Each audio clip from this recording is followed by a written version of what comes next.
totally different this morning. It's totally different. Let's see what happens now.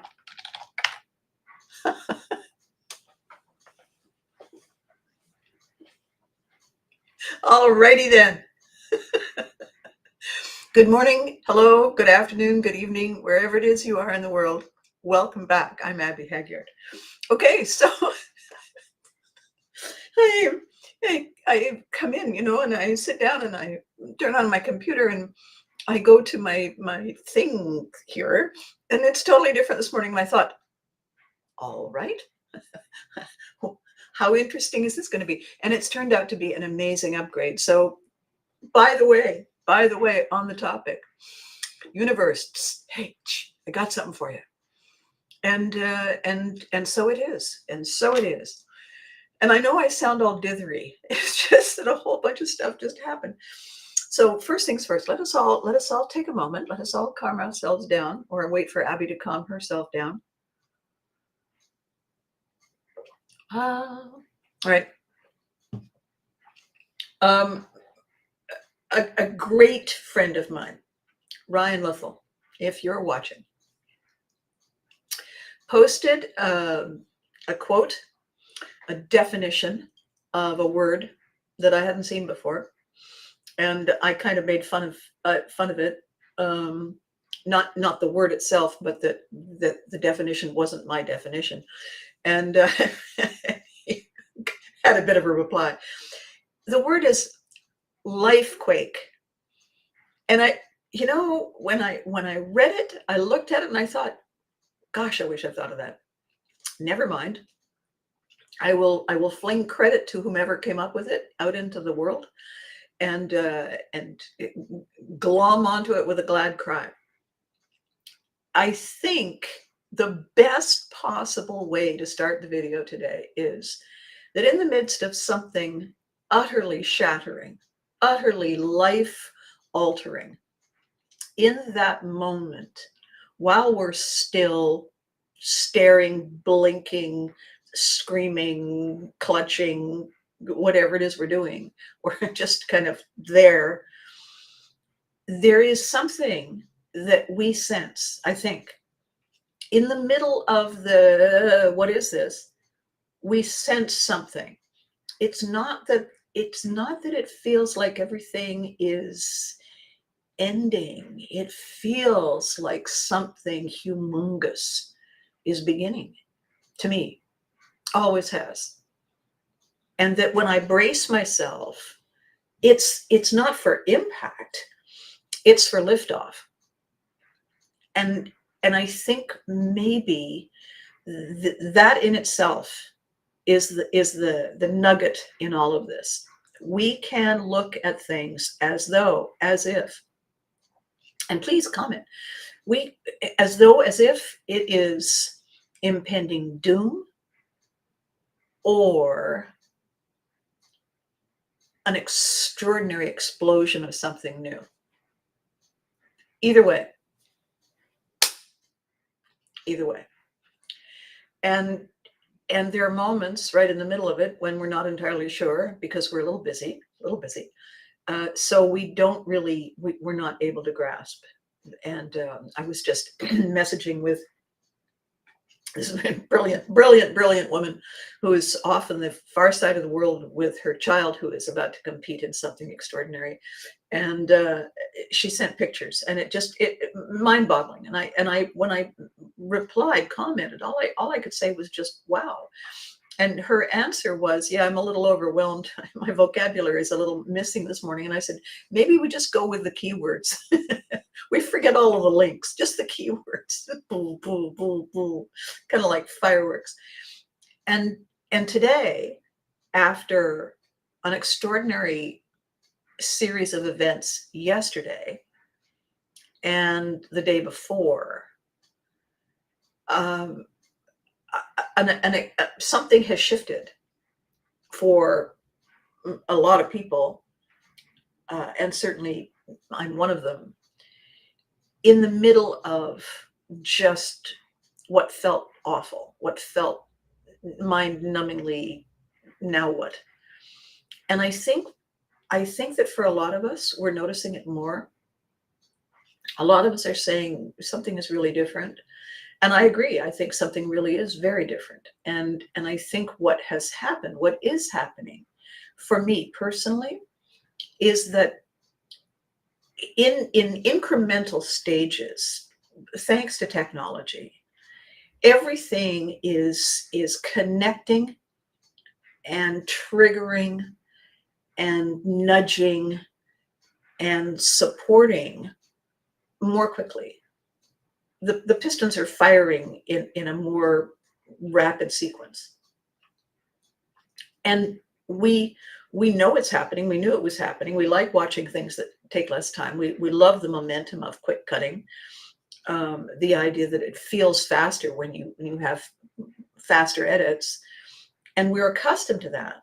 We're accustomed to liking it. We're liking the scatter gun, the machine gun impact of seeing things emerge and evolve. I mean, it is, fast food ain't got nothing on this. It is lightning fast. What sometimes I think happens to us is we suddenly have a bit of a gut check of our own because we haven't speeded up. We have not developed the nimble footwork to dance from peak to peak as as effortlessly as we might. And I mean, I personally am the person who is capable of tripping over absolutely nothing at all in the middle of a doorway on camera. So it's not like I can hide it. I've done that so many times, and after a while, you just say, "The universe wants me to pause here, so I will." Thanks. And I think we don't pause. I think we get frantic. I think we start trying to catch up, and we start trying to get ahead of it. And as my dear, brilliant, crazy, mad showbiz child Tyler often says, if you're chasing it, you're doing it wrong. If you're trying to keep up with it, you're doing it wrong. You're not supposed to keep up with it. It is supposed to keep up with us. We are not supposed to do more to be more. We are. And our beautiful, wonderful, exciting opportunity is to stop spinning, for heaven's sake, stand still for a second and just do a circle check. And a circle check is what truckers do before they actually get in the car or truck and drive off, causing the utmost damned astonishment.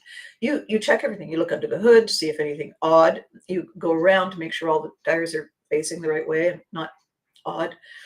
Belts, uh, belts, hoses, fluids, odd shiny things that shouldn't be shiny. You check all that stuff before you get in one of your machines.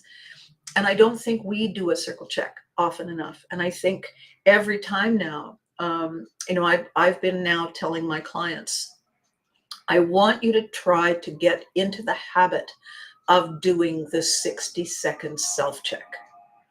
The 60-second self-check is not a list. It is to stop listing. It is to just be, breathe, just be. 60 seconds. Just be. Give yourself permission to do the breathing. After the 60 seconds, do the 30-second finger breathing. This wonderful little exercise that I've shared with so many of you. You just trace the outline of your fingers. You don't have to do anything special. There's no crazy mantra. You just trace the outline of your fingers. Just allow yourself to do that. It's very soothing. It's incredibly soothing as a tactile experience. And the other thing that it does, it uses sneaky Viking stealth technology because it's the ultimate disruptor. It interrupts and disrupts whatever it was you were spinning. And when you get to the end of the 30 seconds, you go in both directions, both hands, You've had your reset. So if you can give yourself the 60 seconds just to breathe and then do that, where you are again is, okay, now where were we? The thing is, where we were was a minute and a half ago, and everything changes because cravings only last for 90 seconds. Incredible, incredible anxious moments only last for 90 seconds. If you can delete and separate and step back for 90 seconds. Good morning, Freddie. It's so good to see you. If we can give ourselves 90 seconds, it's a commercial break. If we can give ourselves 90 seconds to refresh and reset and literally now then, where was I? Before that, where to start before the spinning? Where was I before the spinning? Oh yeah, I was saying, what's that? What's that? Now, on the other side of it, I can say, I wonder what that was. Let's have a look. How does it impact me? And how can I drive it? How can I get behind the wheel and manipulate what just happened to take me where I want to be? What is it that I can do, that I can use, that I can manage to my own benefit? And when the universe says, I got something for you, here, and we go, what is that? And after that moment of alarm, the clever creative part of us is saying, I wonder what I can do with that. So yesterday, in the midst of many things, two things. One was that an outreach I had made to somebody terribly clever, technical, replied back and said, 3 very important things. 3 is one of my favorite numbers. The first one was, love the artwork. It's great. And the artwork he's talking about is my collaboration. Matt Urquhart wasn't aware that we were collaborating, but there we are. So Matt did Abby, and I, am I doing this the right way? Yeah, there it is. And I added the boat. And so now we have the Viking sailing off in pursuit of. So my really, really clever, talented tech friend said, love the artwork. It's great. Had a look. I see what you were trying to tell me. And I think I got some good ideas for you. So we will chat later this week. Awesome. Because we had a talk and I said, I know what I want. I kind of know where I want to be. And I don't know how to get there. Lost. I wonder what that does. Boom. Oh. So, I'm doing things in technology, and the whole time I'm doing it, I'm thinking, well, so far it seems to be okay. And he said, yeah, okay. I'll have a look. And then, we had our conversation, and then he went away. So it's lovely to get back from somebody saying, so I did take a look. And by the way, this and this. And so it's wonderful to have somebody say, love the concept, love the execution. I see where you are. I get what it is you think you want, and I have ideas. Brilliant. You could not ask for more. And oh, by the way, I'm willing to share them. So I have ideas. I'm not going to tell you. No, this is I'm going to share them. So that's awesome. The second thing was an outreach from a really wonderful human being who, gosh, we go way back. My gosh, we go way back. And this incredible human being had a lifequake and called and said, so, hi, how are you doing? Got a minute? And so we had a conversation. And I said, your timing is impeccable. Your timing is impeccable. We need to talk about this. I have been stuck. You are now stuck. I have a feeling we can get each other unstuck to our mutual great satisfaction. And in the midst of all of that, So those are a couple of gifts. Those are a couple of universe. Hey, got this right. In the midst of all of that, seeing my friend Ryan's post and the word lifequake, and I thought, it's funny, it hadn't hit me before, and I think we're all going through lifequakes, and I think the conversation I've been having for all this time about pivotry in motion. Pivotry in motion is how we are. It is how we identify, assess, access, and attack. It is how we see what is in front of us and find the solution and apply our innate gifts to reach that happy place. It is something we have always done since the dawn of time, because it's automatic, because it happens back here, because it's spontaneous. We never really stop and think about it. When we're in a crisis, and we're in a panic situation, which is not a whole lot of thinking, it's more screaming and running in circles. We don't immediately say, I remember a time when I was very good at it. We don't do that. We're too busy flailing, right? Running in circles. And that is the tragedy, because in the middle of the panic moment, in the middle of the, oh my God, I can't even think, I don't know, I'm lost, I'm this, I'm that. We are in pure fear, pure panic, pure exhaustion. And what we need from the universe, or from one of the universe's messengers, is we, Grand Rising. Tell me, Susan, what do you think of the word lifequake? How about that for something? When we are in spin mode, we can't perceive an outcome. We can't. You know how dancers, when you watch a ballerina, and you watch how they turn their head so they're posting, they're marking. Otherwise, they spin and get dizzy and fall down and throw up.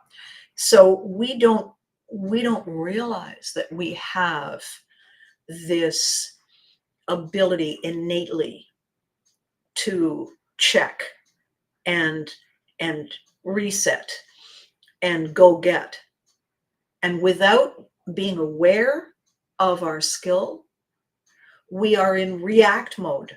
We are held hostage to whatever that other energy is. I mean, Susan, we've been talking about these people, and the situations we find ourselves in when we make a massive leap of some kind. When we look at an opportunity and we're scared and excited at the same time, and we say, I'm going for it, I'm in, I'm doing it. People who were walking behind us or beside us, who didn't see it coming, and it's both the size, the scope, and the suddenness of our shift that scares the living daylights out of them. And they react in odd, bring out our faculties to bear to meet challenges. Absolutely, Freddie. It is, and it's almost as though, Freddie, it's almost as though our faculties themselves say, it's okay, we got this. It's like the faculties are saying, yeah, here we go. We're in. It's not like we actually have to go get them. It's crazy, isn't it? So when we suddenly make a shift, when we suddenly become in motion, we're beyond ready. We're in motion. The people around us who had no idea this was about to happen resent it like crazy. It feels like we broke up with them. It feels like we've abandoned them. It feels like whatever unspoken promise we made, whatever unspoken set of assumptions we shared. We, us, the ones who are changing, it's like we betrayed them, except that we didn't. We've taken our unspoken assumptions and we've put icing, cherry, candle, foof, flame on top. And our cake with its icing and its cherry and its candle and its flame is our rocket ship. It's no longer us standing there saying, wow, this is really fun. It's like we're off. And the people around us are going, wait, what? What are you doing? What? And then we're in such rapid transition. All we can hear in the distance is a kind of a flailing. And it's tragic. And we many times feel very badly. We feel badly that it feels like we've let people down. It feels like they're imposing some kind of guilt on us or trying to. How dare you grow? What? What? What is wrong with you? It's like I'm the only one who's growing? What? Perhaps it is you who are the one who is staying behind. Perhaps. And gosh, that reminds me. I wrote a play once, a children's play that I haven't completed, and it's on this subject. It's on this subject of sudden change, sudden transformation, and I think the conversation today, when the universe taps us, it's like opportunity knocking, except the universe uses a brick. Here, got this for you. Ow, thanks. When things shift, when there is a quake of some kind, there is collateral damage. This is a thing we have to remember. There is always collateral damage. There is always a ripple effect. Every action we take has a ripple effect. When the stone is plonked into a pond and it goes kersplanch, and there's droplets that come out and fall, and the ripple effect of the stone itself and the ripple effect of the drops, and there's a whole lot going on the surface of our world. That's a quake. That's a life quake. And it is a combination of a timing, a build of idea, a build of readiness, a build of opportunity, and universe say, okay, here you go. Boom. Here's the one more thing that was needed. Here's the one more thing. Here's the flame to light the candle. Here you go. And we didn't really know it was going to come like that right now, and it's discombobulating. So what I want to say today in this rambling all over the place, because so many ripple effects and so many splooshes from the stone that dropped the other day, so many are kind of shaking my little boat. Here's the thing. If we weren't ready, if we were focused somewhere else, if we were completely entrenched in where we were, we wouldn't notice. We wouldn't notice. Did you hear the thunder last night? No. What? No. When was that? Wow. How didn't you hear the thunder? I don't know. I guess I had a really deep sleep. Or I was up all night. I don't know why I didn't hear it. Oh, I was working. I was writing. I was inside something else. I was focused on this instead of this. I think that's one of our keys to recognize that we're ready. We may not realize we're ready. I was talking about my great friend who has turned a corner, turned a page in the recovery of a terrible loss. And when I got a chance to spend some face-to-face time, and I looked deep in that pair of eyes, and I saw somebody who was okay, who was back, not as before, but is here and present in the moment. And the thing that we don't really get, and I'm going to talk about this part of this conversation in a lot more depth on Thursday, so I don't want to poach my own boundaries this morning.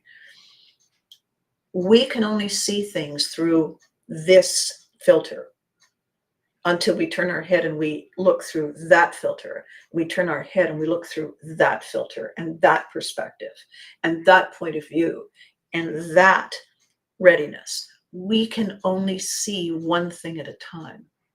We can see them in rapid succession, but we can only see one at a time. And if we have chosen to see everything through a gray overlay, then the world is gray. And we are the ones who can choose the overlay. We can make it a lighter gray if we want to transition slowly. We can move it all together and go, wow, that's bright. And how awesome is that? We are the ones who apply the overlay. We're not aware of it usually because the overlay comes from all the things that we've experienced and all the things that we were told, all of our origin stories. You know, people like us, we never do things like that. That becomes an overlay. That becomes the shading through which we see what is out there. If we say, I wonder what it looks like without that overlay, everything is different. Lifequake indeed, right? Right? When I saw it, I thought, good morning, Kelly. It's wonderful to see you here. Yeah, lifequake indeed. And so step over here. It is, you know what it is? It's a Wile E. Coyote moment. Tiny little umbrella. That's what it is. Let's call the lifequake experience the Wile E. Coyote moment. And that way we use the humor to disarm the dragons. We quell the monsters in their caves. In this moment when we are trying to figure out our way through. So there's a lot of stuff that I've been talking about for the last couple of years now with regard to this Pivotrian moment, awakening. Not awakening, oh, I'm just learning how to do this. No, awakening that I've always known how to do this. I've always done this. I had no idea how good I was at it. And now we are learning how to perfect it on purpose instead of by random chance. The changes that have come, let's not say they're connected. Let's not do that game of saying, oh, I can see this and it's attached to that. Let's not do that. But let's just look at the changes that we've experienced ourselves. So we hit our decade moments. We hit our anniversary moments. We hit our milestone moments. And we give ourselves permission to pause and reflect. We see it on social media all the time, you know, happy anniversary, happy birthday, happy job, happy this, happy recovery, 15 years since my last, whatever. These are milestone moments that we give ourselves permission to pay attention to, that we give ourselves permission to stop and reflect and look at the cycle of life that we have journeyed into and are on as a milestone comes back and says, how's it going, eh? The universe is saying, anything you need? And if we randomly say, well, yeah, I would certainly be grateful for a little this, and the universe says, oh, here, boof, and you go, now, well, thanks. we are achieving a lot. And, we were talking yesterday about a sudden quake, a sudden disastrous thump, rattle, rattle, rattle, bang. And the reaction is to when the tremors have stopped, the reaction is, okay, I'm going to sit down and have a good cry. I'm going to sit down and give myself permission to react and respond when I didn't have time in the moment. And in my conversation, I said, well, maybe you want to react and respond with joy, because clearly the end of something is the beginning of something extraordinary. And it is a world of wonder that we get to look at with fresh eyes. I gosh, a million years ago, I did morning drive radio. Morning drive radio, by the way, is this very strange thing that they expect you to do 5 days a week, which is to get up at what time is it and go to work and act like you're having a good time at it. It's my definition. Anyway, when I was doing morning drive radio with the lovely and talented Steve Boyton, gosh, we had a good time. We were very honored to have David Suzuki as a guest. He was in town in Ottawa promoting, I think it was a new book or possibly a new show. And okay, in my defense, it was really early, so I asked a dumb question, and dumber than maybe I would have asked it, 9 o'clock. And I asked him about natural disasters, and he said there aren't any. And I said, what? And he said, there is no such thing as a disaster in the natural world. It is simply an event. And I said, how could we explain that for the slow learners in the class? And he said, it is a new beginning of something. And in order to begin, something has to change, something has to break, something has to decay, something has to let go so that the new can take the space of the old. And he said, it is only man who sees these interruptions and disruptions as disasters. The natural world doesn't have any time or inclination to run screaming from it. It only has time to respond, to react, to preempt, to pay attention and feel the signals and the signs coming ahead, and be ready for it, recognize them for what they are, and take the action that is needed. He said it is man that does not do these things. It is the natural world that understands that things that happen are things that happen. That's how it works. And I've never forgotten it. However, we can put it away somewhere and then forget where we put it. We can mislay it and then rediscover it. And increasingly, I'm rediscovering, as I'm seeing people in panic, in fear, in confusion, in lack of preparedness, focusing their energy someplace that doesn't help them. It's natural, it's normal, it's a reaction to fear, just as a wave has an ebb and a flow. However, the longer we react, the longer we look back, the longer we delay, the less prepared we are. And it's scary when we realize that we are the ones who do it to ourselves so often. What is so important and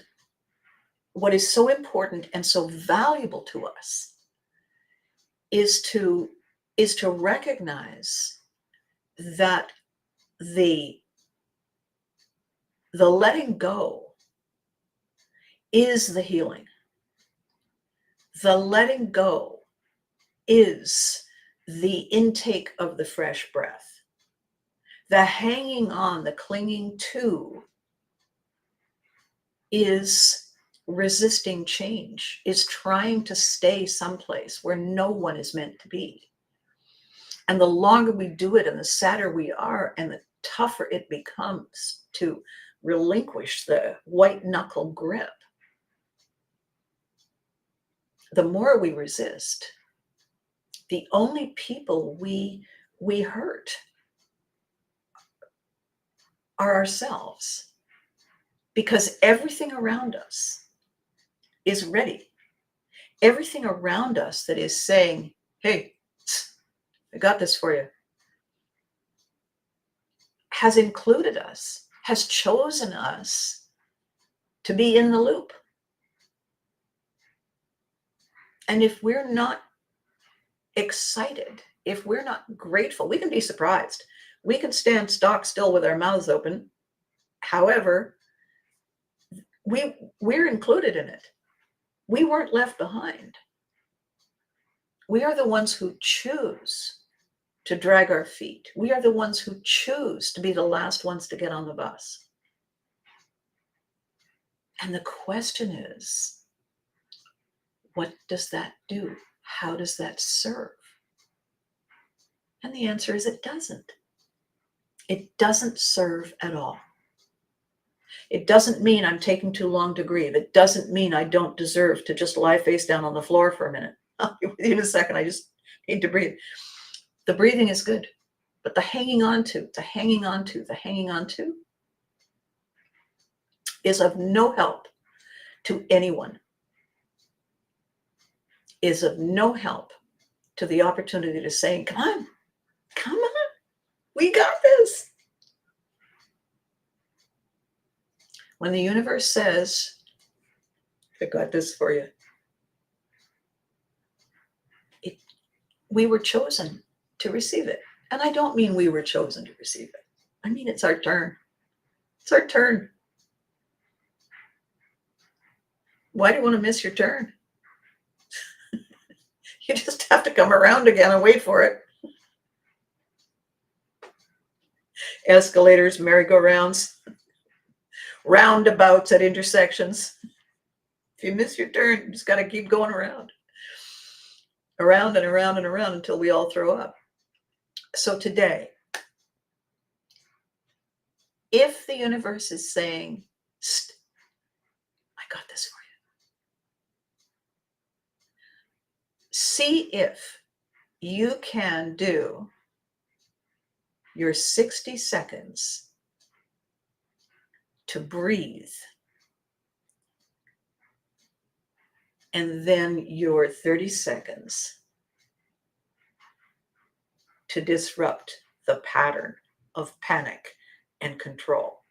Disrupt the pattern of needing to be in charge of something it is not yours to own.